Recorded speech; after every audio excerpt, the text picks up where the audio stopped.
Buenos días, me da mucho gusto iniciar una nueva serie a partir de hoy y le hemos titulado El peligro de no tener a Cristo. El peligro de no tener a Cristo. Y vamos a ver como capítulo 1 cómo estar seguro de mi salvación. En otras palabras, es la lucha clásica por la seguridad del creyente. Entonces, hay un versículo que después lo vamos a explicar, que viene siendo algo tremendo, algo horrendo, podemos decir así, que al final del Sermón del Monte lo pronuncia el Señor Jesucristo. Él dice, nunca os conocí, dice el título del párrafo. Nunca os conocí. Entonces dice en ese pasaje, del 21 al 23, déjeme ver la cita exacta, Mateo 7, 21 al 23, dice, no todo el que me dice Señor, Señor, entrará en el reino de los cielos, sino el que hace la voluntad de mi Padre que está en los cielos. Muchos me dirán en aquel día, Señor, Señor, ¿no profetizamos en tu nombre? Y en tu nombre echamos fuera demonios, y en tu nombre hicimos muchos milagros. Y entonces les declararé, nunca os conocí, apartaos de mí, hacedores de maldad. ¿Cómo estar seguro de mi salvación? Muchos cristianos honestos se hacen esta pregunta y esto habla bien de ellos porque ningún incrédulo se preocuparía por ello. Realmente el cristiano es el que indaga, el que investiga, estar seguro que al morir del otro lado pueda despertar mirando a su Salvador, a su Señor Jesucristo. Hay un problema de la iglesia de hoy en día, que es la iglesia según la profecía de Apocalipsis, donde habla de la última profecía de la iglesia, que es la Odisea. Y lo que predomina en esa iglesia de hoy, y ustedes lo pueden ver a través de las redes sociales o la prensa, cómo las mal llamadas iglesias cristianas están viviendo una diferente teología, una diferente enseñanza que no es de ninguna manera bíblica. Lo que predomina principalmente en este siglo es la indiferencia. La iglesia, pues es un hecho que la indiferencia será uno de los graves o grandes pecados más comunes en el tiempo del juicio de la tribulación. Este pecado, como ningún otro pecado, endurece los corazones, no solo para rechazar a Cristo, sino también para dar cabida a otros pecados en la vida del hombre. El ataque sutil de Satanás es aquel que nos conduce a ser indiferentes a la voz del Señor y a todo lo que se relaciona con Él. Si el diablo establece la indiferencia en tu vida, te endurecerás hacia la exhortación continua del Espíritu. Acuérdense que el Espíritu Santo es el que nos convence de pecado, de justicia y de juicio. Pero cuando hay indiferencia, cuando estás endureciendo tu corazón, te estás encaminando hacia el pecado imperdonable. Pero en el caso de los cristianos, la indiferencia es que se pierden de muchas bendiciones que pudieron haber dado testimonio delante de los seres queridos de lo que es capaz de hacer el Señor con una vida rendida. Así que si el diablo establece la diferencia en tu vida, te endurecerás hacia, repito, la exhortación continua del Espíritu y el enemigo habrá dado un gran paso hacia tu derrota completa.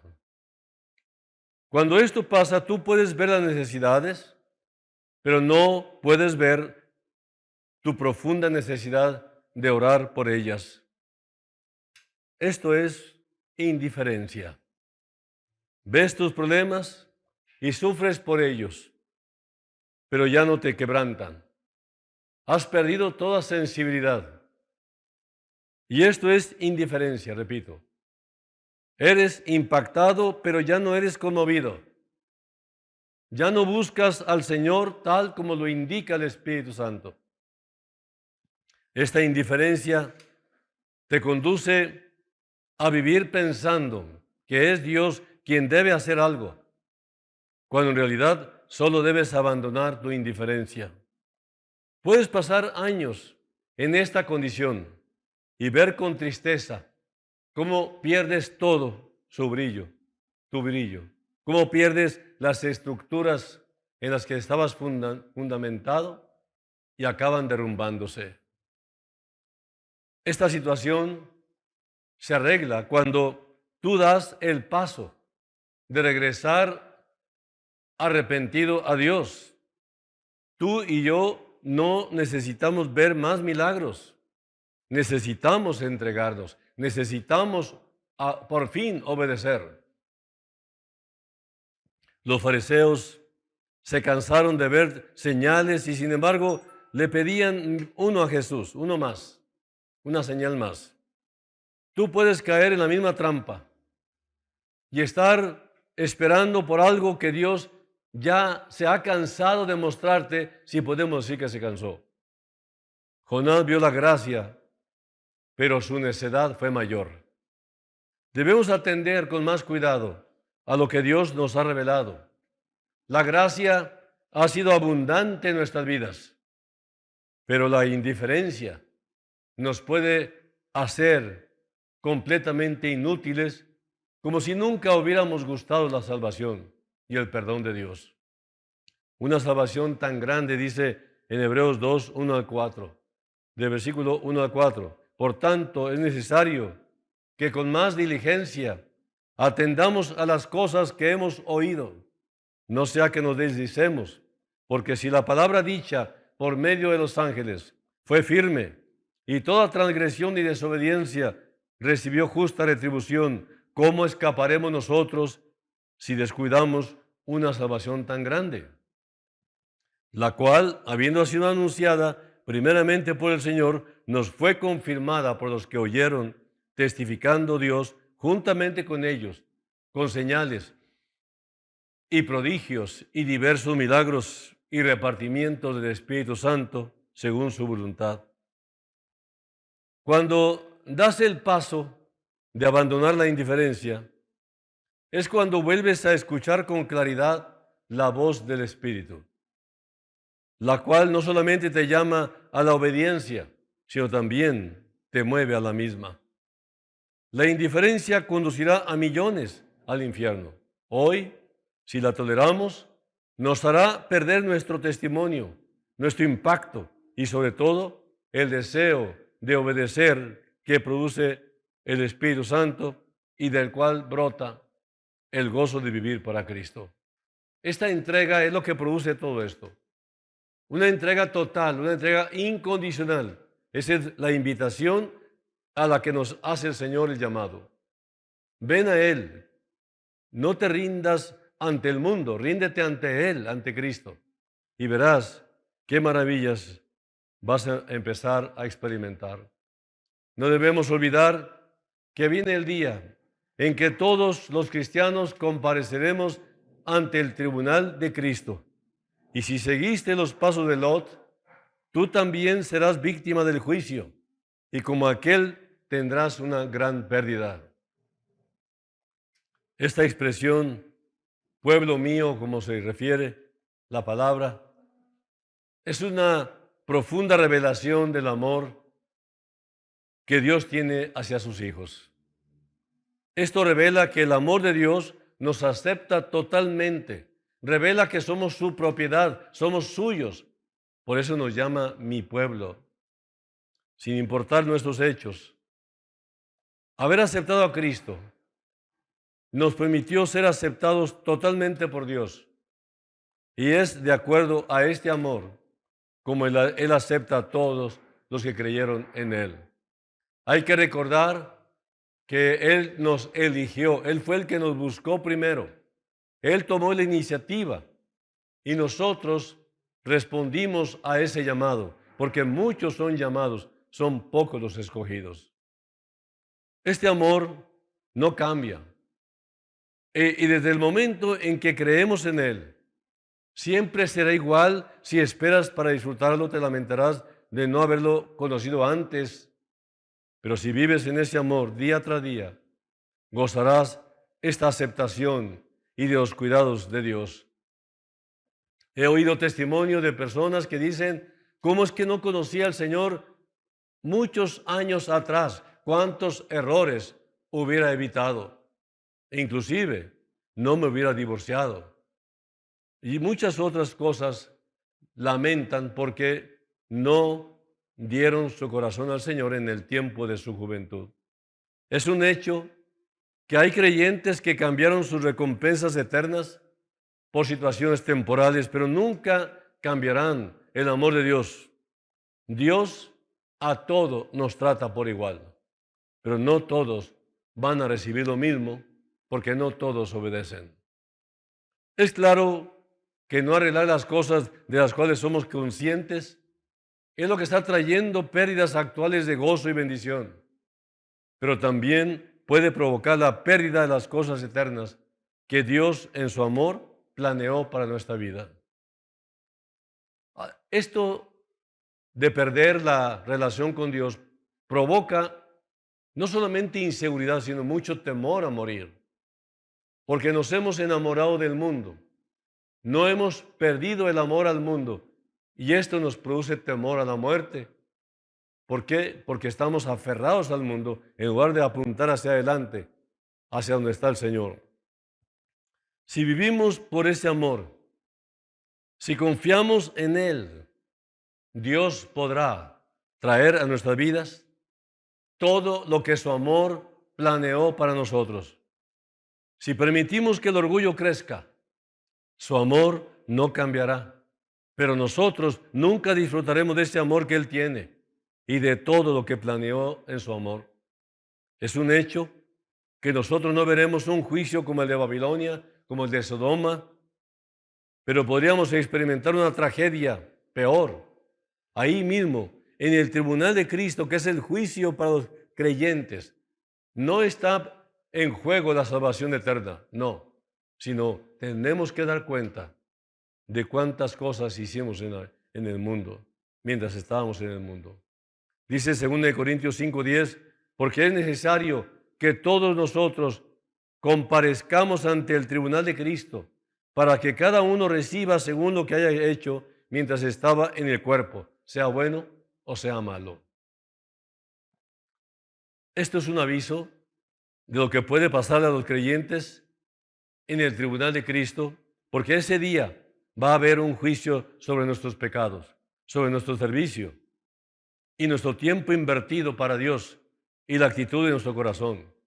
Viene un juicio inevitable en la vida de los creyentes en el tribunal de Cristo. Y lo triste de esto es que puedo yo mismo vivir una tragedia, porque después de haber vivido hasta más de 30 años para Cristo, llegar a venir a perderlo todo. Si Dios ha hecho cosas eternas para recompensar nuestro servicio, tiene que ser algo por lo que vale la pena entregarle la vida a Dios. Algunos dirán: yo ya me salvé, y si no sirvo, pues ni hablar, no serví.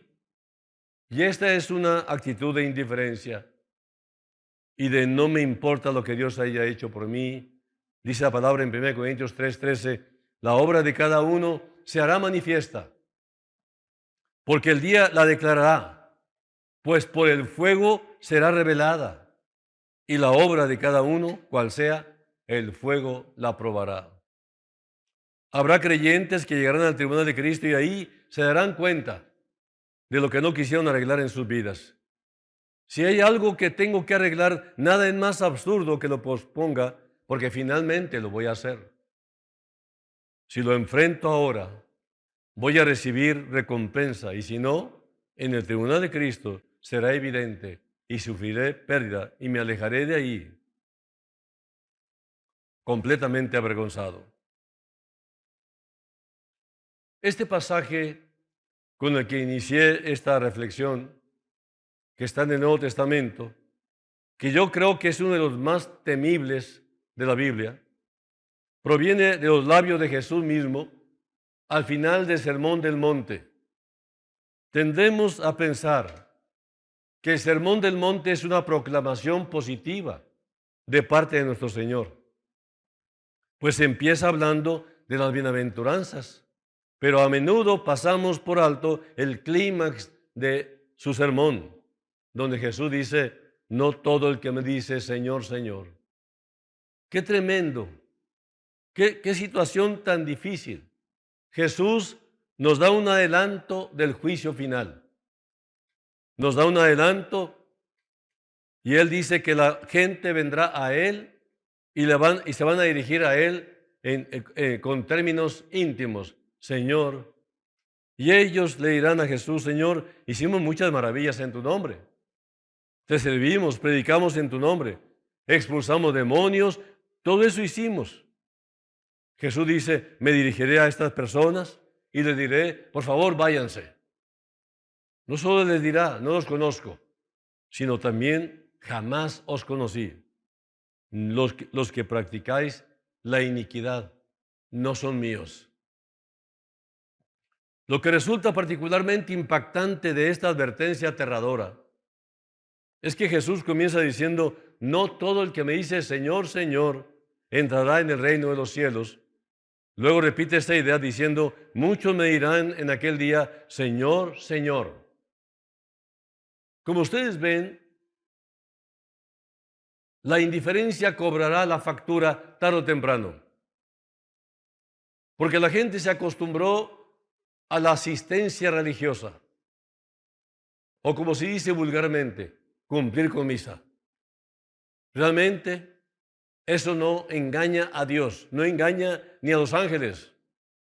Realmente es una tontería pensar que con el simple hecho de estar practicando, bueno, si es que se practica la religión, con eso tienes asegurada la eternidad en el cielo. Señor, Señor.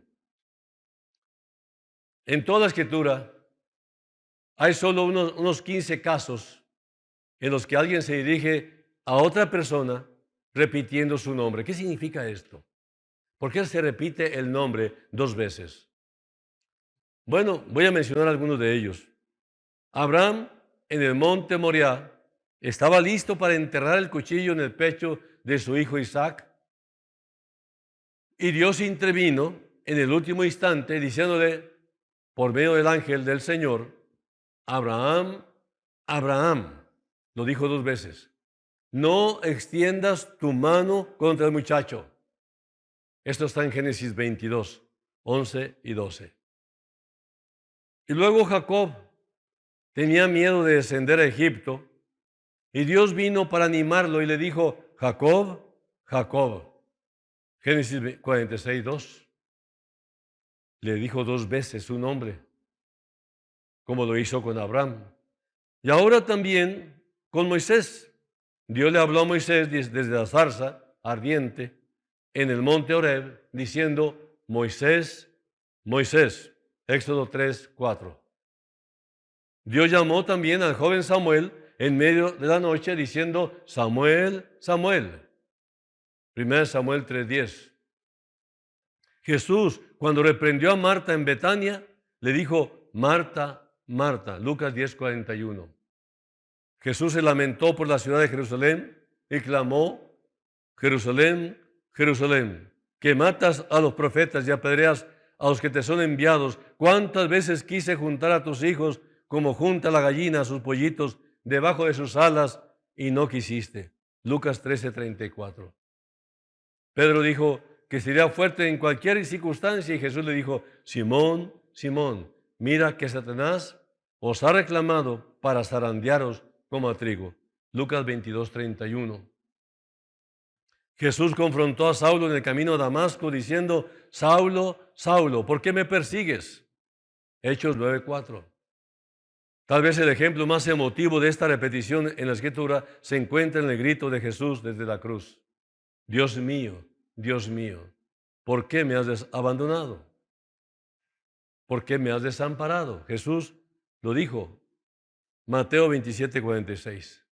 Bueno, esto es un análisis maravilloso de un siervo de Dios que realmente nos lleva a entender a qué se refiere. Bueno, pues esta inusual estructura gramatical es significativa en el idioma hebreo. Cuando alguien repite la forma personal al dirigirse a alguien, está sugiriendo y comunicando una relación personal íntima con esa persona. Y entonces, como Jesús dice en el Sermón del Monte, que el día final, en ese día, la gente no solo vendrá a Él, sino que todavía quieren intimar diciéndole, Señor, Señor, te pertenecemos, somos tuyos, sino que se dirigirán a Él en términos que demostrarán intimidad personal. O sea, usando la expresión hebrea, dos veces el nombre de su título, Señor, Señor, como si lo conocieran de forma íntima, como si lo conocieran de forma personal. Pero la indiferencia fue la marca de esta gente. Pero a pesar de la pretensión de tener una relación íntima con Él, qué tremendo que Jesús les diga, por favor, váyanse, ni siquiera los conozco, hacedores de maldad. Jesús está diciendo que hay mucha gente que profesa ser cristiana, que usan el nombre de Cristo y que lo llaman por su título supremo, Señor, pero que en realidad no pertenecen a su reino en absoluto. No le pertenecen a Él y no podrán sostenerse en el juicio final. Lo aterrador de todo esto es que estas personas no están en la periferia de la iglesia. Por el contrario, están adentro de la iglesia, inmersos en la vida activa de la iglesia, muy involucrados en el ministerio y tal vez tengan reputación de cristianos útiles. Sin embargo, Jesús no los conoce y los expulsará de su presencia. Tú puedes estar lleno de actividad religiosa, inclusive siguiendo un ministerio, sirviendo de diferente manera en la alabanza, en el servicio de atención personalizada, cantando en el coro, en los grupos musicales. Podrás hacer muchas cosas, pero el Señor te conoce. Y Él sabe que la indiferencia ha sido tu bandera. Con todo lo que profeses, vas a darte cuenta que fue totalmente vano y que ha sido descubierto de que no perteneces a la familia de Dios. Traigo este tema a colación porque cuando hacemos una profesión de fe como cristianos, debemos hacernos una pregunta. ¿Cómo sabemos que no seremos parte de ese grupo de personas que llegarán al juicio final esperando la entrada al reino y que se dirigirán a Jesús en términos íntimos solo para ser expulsados? En primer lugar, ir al juicio final ya no es un cristiano. Porque el juicio del cristiano está en el tribunal de Cristo. Allá en las nubes, en el aire, dice la palabra. ¿Cómo sabemos que nuestra confianza de gozar del favor y bondad de Dios es verdadera? ¿Cómo sabemos que no nos hemos engañado a nosotros mismos? ¿Cómo podemos estar seguros de que somos salvos? El mismo Jesús dijo, por sus frutos los conoceréis. ¿Quieres saber si tú eres un verdadero creyente salvado en realidad y estar seguro de ello? Bueno, revisa tus hechos. El fruto del Espíritu es amor, gozo, paz, bondad, benignidad, fe, mansedumbre, templanza. Durante siglos, la cuestión de la seguridad ha provocado controversia en la iglesia. Muchas iglesias han llegado muy lejos hasta el punto de cuestionar si la seguridad de la salvación personal es incluso alcanzable. Sabemos por las Escrituras que no solo podemos saber hoy que estamos en un estado de gracia, es decir, viviendo bajo la misericordia y el amor de Dios por su gracia, gozando ya de las bondades de Dios, sino que podemos tener plena seguridad de que aún estaremos en esta comunión íntima bajo su gracia, al momento de nuestra muerte. Qué maravilloso que el Señor, cuando permite que vayamos a la muerte y la experimentemos, no nos va a esperar del otro lado, sino que irá con nosotros. No te dejaré, no te voy a desamparar, dijo. Por último les digo algo de la parábola del sembrador. Jesús aborda la cuestión de quién es genuinamente salvo y quién no lo es en su parábola del sembrador. Dice aquí, ese mismo día salió Jesús de la casa y se sentó a la orilla del mar y se congregaron junto a él grandes multitudes, por lo que subió a una barca y se sentó. Y toda la multitud estaba de pie en la playa. Y les habló muchas cosas en parábolas diciendo, he aquí, el sembrador salió a sembrar. Y al sembrar parte de la semilla cayó junto al camino y vinieron las aves y se la comieron. Otra parte cayó en pedregales donde no tenía mucha tierra y enseguida brotó porque no tenía profundidad de tierra. Pero cuando salió el sol se quemó y porque no tenía raíz se secó. Otra parte cayó entre espinos y los espinos crecieron y la ahogaron. Y otra parte cayó en tierra buena y dio fruto. Algunas semillas a 100 por uno, otras a 60 y otras a 30. El que tiene oídos, que oiga. Mateo 13, 1 al 9.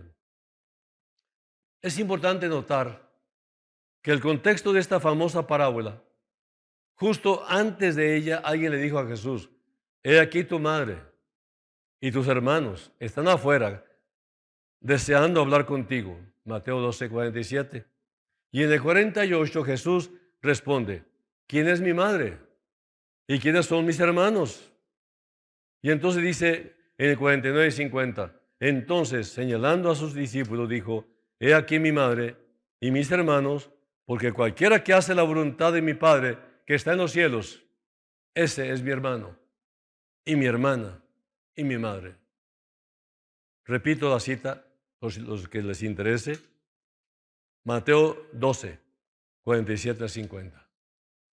Jesús está diciendo que su verdadero hermano es aquel que hace la voluntad del Padre, no alguien que simplemente decide seguirlo. En el libro de Mateo, Jesús da una explicación de su parábola del sembrador.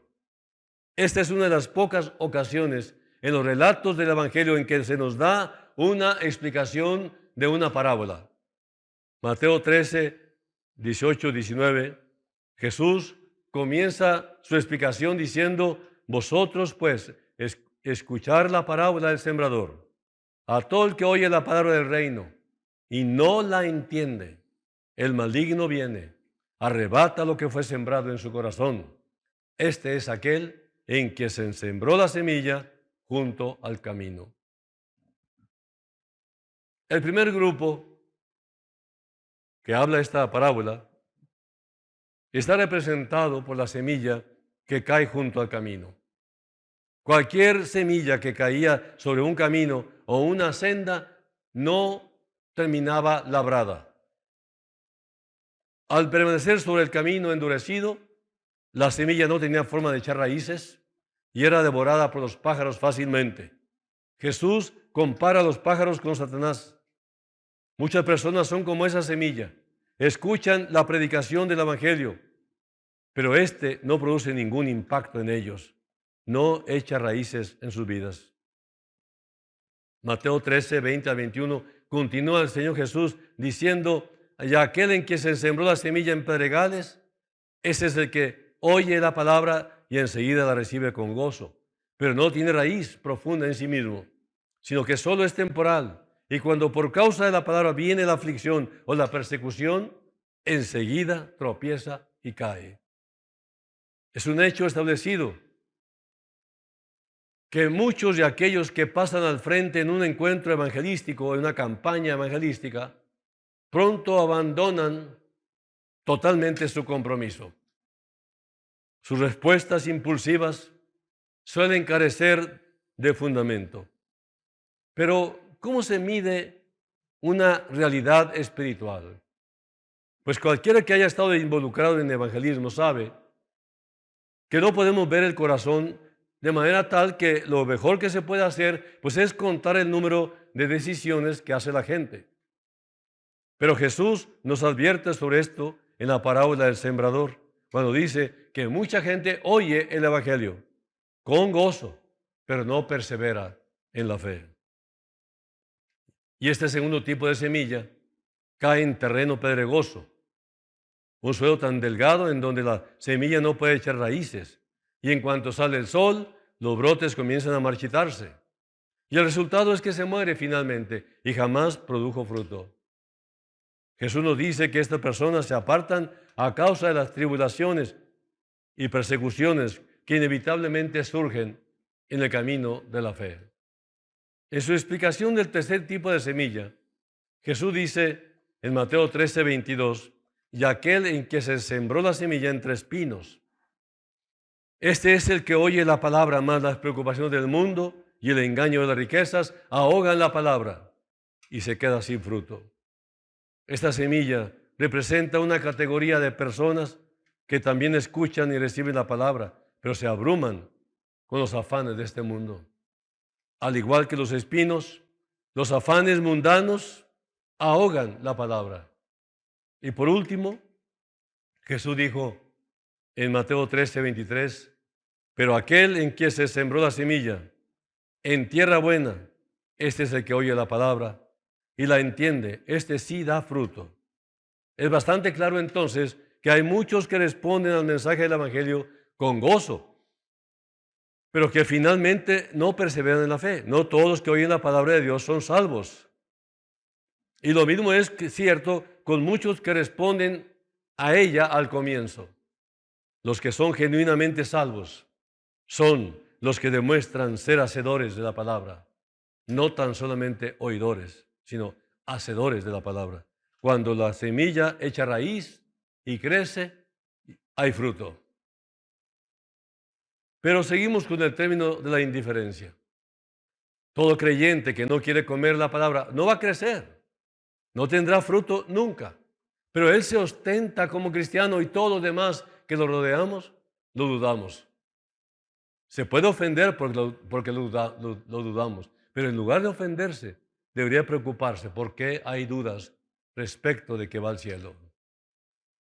Al pensar en la fructificación, debemos recordar que no somos salvos por nuestras obras. Más bien somos justificados por la sola fe. Sin embargo, también debemos recordar que los reformadores magisteriales del siglo XVI, esos maestros tales como Martín Lutero, dijeron que somos justificados por la sola fe, pero no por una fe que se queda sola. En la postura bíblica, las obras son consecuencia o la evidencia de la justificación. Es una manifestación de la gracia en el que nos encontramos.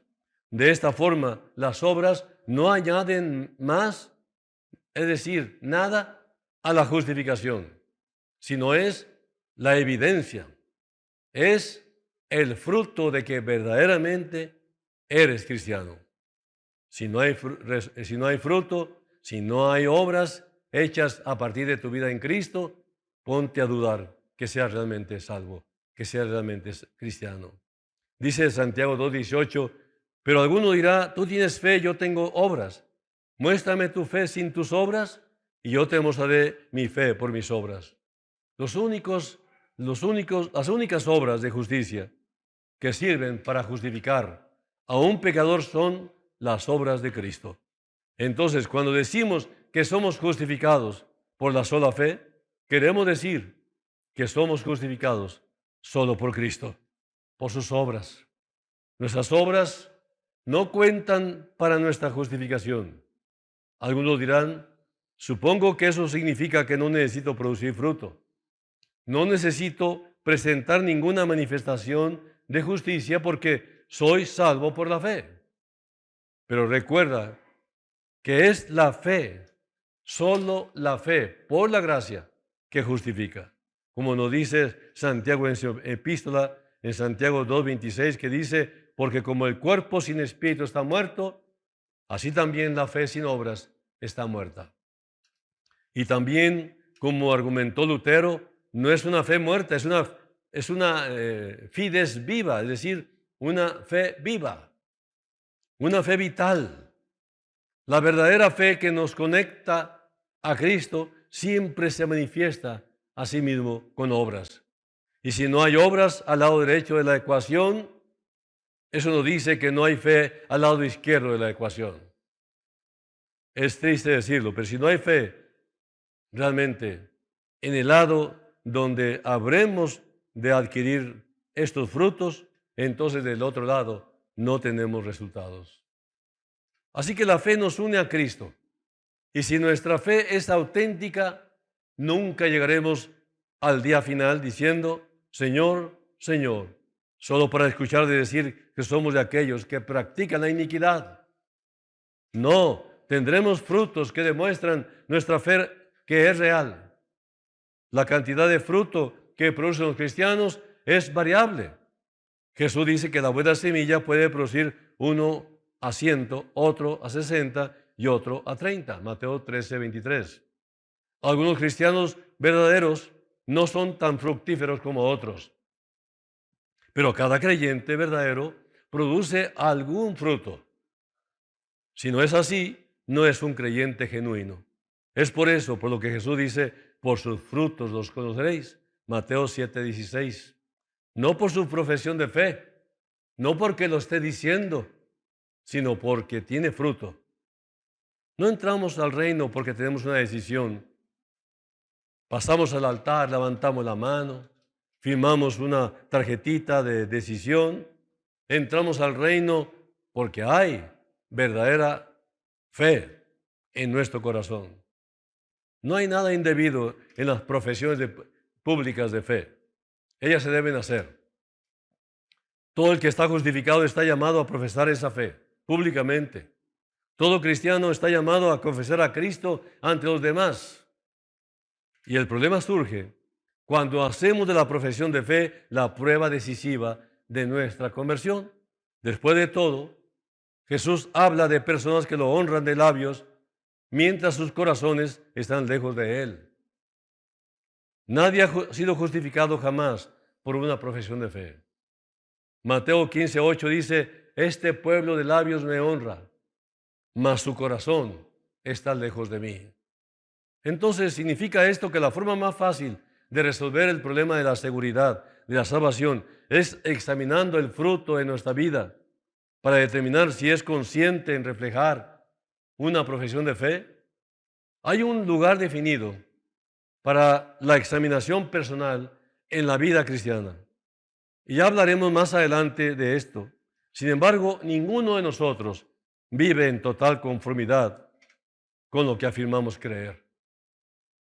Si enfocamos nuestra atención simplemente en nuestro desempeño, la seguridad auténtica entonces se vuelve muy escurridiza. No es por obras para que nadie se jacte, para que nadie se gloríe. Es por fe, es por su gracia. Así que es posible tener una falsa seguridad, pero la verdadera seguridad podría ser difícil de adquirir. ¿Cómo entonces podemos saber con certeza que nuestra profesión de fe está motivada por la posesión de verdadera gracia salvadora? Esta pregunta es de suma importancia porque concierne a la situación en que vivimos como cristianos y tiene un impacto enorme en nuestros sentimientos, nuestro contentamiento, nuestra conducta como cristianos. Entonces es imperativo que resolvamos la cuestión de si estamos viviendo verdaderamente bajo la gracia de Dios. Al final de cada mensaje, siempre he hecho un llamado a que te entregues, a que vengas a Cristo Jesús.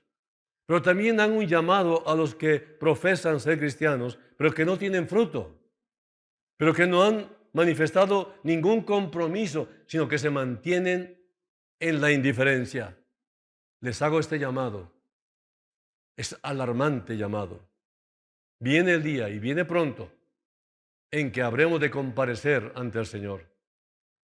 Unos definitivamente se irán al juicio final y otros al tribunal de Cristo. Los cristianos daremos cuenta, sí, en el tribunal de Cristo.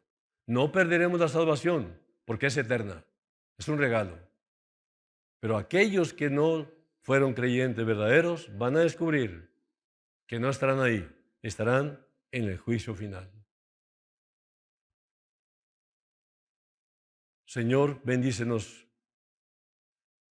Danos la certeza de que vamos al cielo, de que anhelamos verte cara a cara como lo hacía Pablo. Porque para mí el vivir es Cristo y el morir es ganancia, decía él.